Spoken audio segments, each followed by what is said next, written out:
Bueno, entonces empecemos con lo de variable instrumental. Un poco este tema ya lo han visto. Lo que voy a hacer aquí es como darle un acercamiento desde el punto de vista de causal, ¿verdad? Que nos sirve para el estudio de medir los efectos, de evaluar los efectos de políticas públicas. Pero entonces lo voy a hacer bastante intuitivo. ¿Okay? Entonces, lo que tenemos es variable independiente. Las variables independientes tienen que ser exógenas, ¿verdad? Lo que quiere decir que el error no puede estar correlacionado con X. Y, digamos, la violación de ese supuesto se puede dar básicamente por dos cosas. Uno es que realmente haya una variable omitida, ¿verdad? Que esté correlacionado tanto con, digamos, bueno, que esté correlacionada con el tratamiento, ¿verdad? Y obviamente afecte a la variable dependiente, ¿verdad? Entonces ya, ahí ya tenemos el problema. Pero esto puede ocurrir de otra forma también, que es que puede ser que X afecte a Y que simultáneamente Y afecte a X. Entonces, cuando yo estimo el beta, ¿verdad? El beta va a ser muchísimo más, digamos, si los signos van en la misma dirección, el beta va a ser muchísimo más grande de lo que debería ser, ¿verdad? Cuando estoy tratando de estimar solamente el efecto de X sobre Y. Ahí va a capturar los dos efectos, el efecto de X sobre Y y el efecto de Y sobre X, ¿verdad?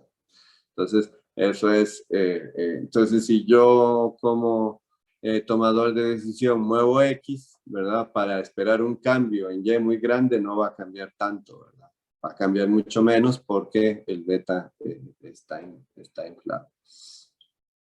Entonces, bueno, esto me imagino que lo han visto. Una posible solución es el uso de variable instrumental. Si utilizamos mínimos cuadrados ordinarios, cuando tenemos simultaneidad y variable omitida, vamos a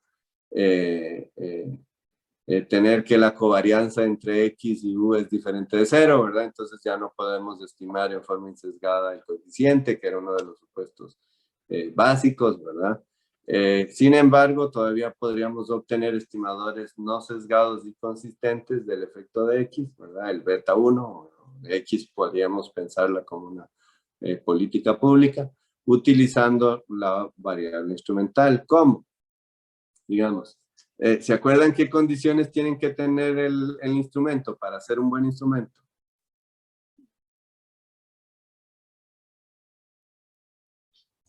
Que sea relevante y que sea exógeno.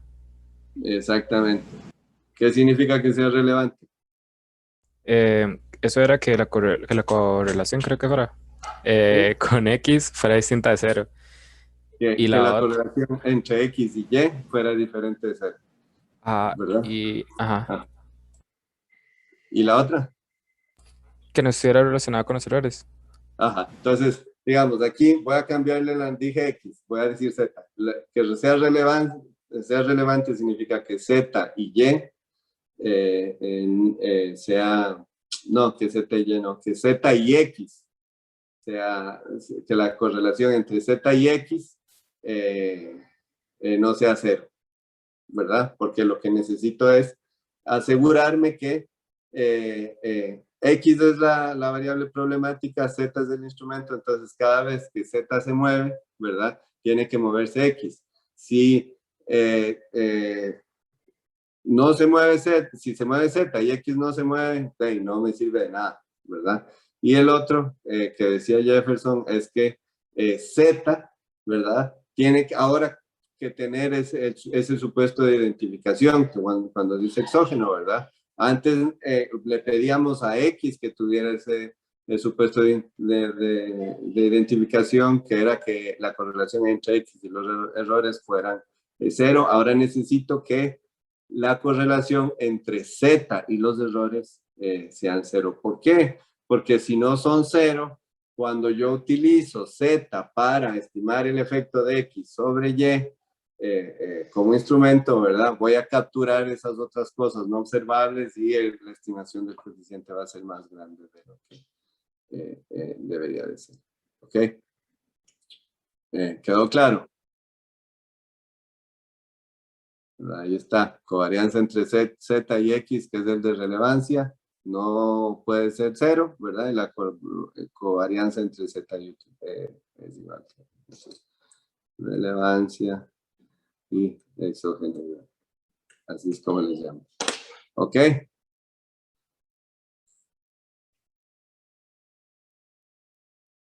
Entonces, voy a hacerlo con líneas, ¿verdad? Digamos, aquí Y depende de variables exógenas, ¿verdad? De otro montón de variables, unas observables, otras no observables. Lo que queremos es ver si X afecta a Y, ¿verdad? Medir ese tau, que es la magnitud con la que X afecta a Y. Pero podemos tener, bueno, problemas de simultaneidad, que Y también afecte a X, o podríamos tener variables omitidas, ¿verdad? Que variables que estén afectando a X y a Y simultáneamente, que yo no las tenga en la regresión, ¿verdad? Entonces caen en los errores, entonces el tau va a ser más grande de lo que realmente, la estimación del tau va a ser más grande de lo que realmente tau es, ¿verdad? Entonces un poco la idea es buscar un instrumento que esté relacionado con X, o sea que este componente de aquí no puede ser 0, ¿verdad? Eso es la relevancia, ¿verdad? Y que sea exógeno, que no puede estar, digamos, no, teóricamente no puede afectar el instrumento directamente a la forma dependiente, a la variable dependiente, ¿verdad? Porque si hace eso, entonces no me sirve. Cuando mido tau voy a medir no solamente este efecto de aquí, sino este efecto de aquí, entonces necesito que esto no ocurra y tampoco puede estar correlacionado con variables no observables, ¿verdad? Con el error, ¿verdad? Porque también me va a afectar y no voy a poder estimar. Entonces, un poco la idea es que la lógica, ¿verdad? La intuición está que si ocurren, digamos, si no ocurren realmente estas dos cosas de aquí, esta primera y esta segunda, ¿verdad? Sí. Entonces, yo lo que hago es testear qué pasa con Y cuando se mueve Z, ¿verdad? Si cada vez que Z se mueve, ¿verdad? Se mueve Y, tiene que ser que X está afectando a Y. ¿Por qué? Porque no hay forma en que, digamos, si el instrumento funciona bien, no hay forma en que Z afecte directamente a Y y Z no puede estar correlacionado. Entonces, ya eso me da evidencia de que X está realmente afectando a Y. Esa es la idea detrás de la variable instrumental, ¿verdad? Entonces aquí está. No sé si tiene alguna pregunta sobre este grafiquito antes de pasar. Y sobre lo que dije antes.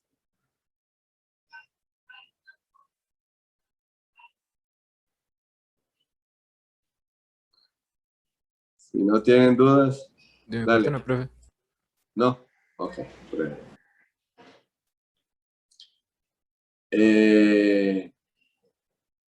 Ok, aquí está el grafiquito, ¿verdad? De la variable instrumental. Este es un poquito más complicado porque para estimar el efecto tengo que tomar en cuenta los dos, el tau y el zeta que estaban en la filmina anterior, ¿verdad? Pero digamos, si lo quieren ver como gráficos, es la pendiente la que mediría el efecto la pendiente de esa línea azul, la que mide el efecto de X sobre Y.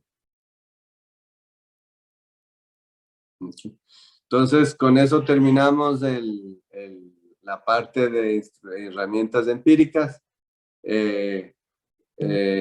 Siempre, digamos, hay que tener siempre mucho cuidado y lo que significa tener mucho cuidado es que hay que ver todas las cosas que a uno le pueden salir mal cuando está tratando de inferir un efecto causal. Hay que tenerlas claras, hay que mencionarlas, Y eso es lo que hace la diferencia entre una buena investigación y una mala investigación, porque las buenas investigaciones tienen muy claro cuáles son las limitaciones de los estimadores, ¿verdad? Y las malas investigaciones no está claro en la discusión que si hay sesgo o no hay sesgo, y entonces eso puede llevar a que los tomadores de decisiones tomen malas decisiones. ¿Okay? No sé si tienen alguna pregunta, algún comentario.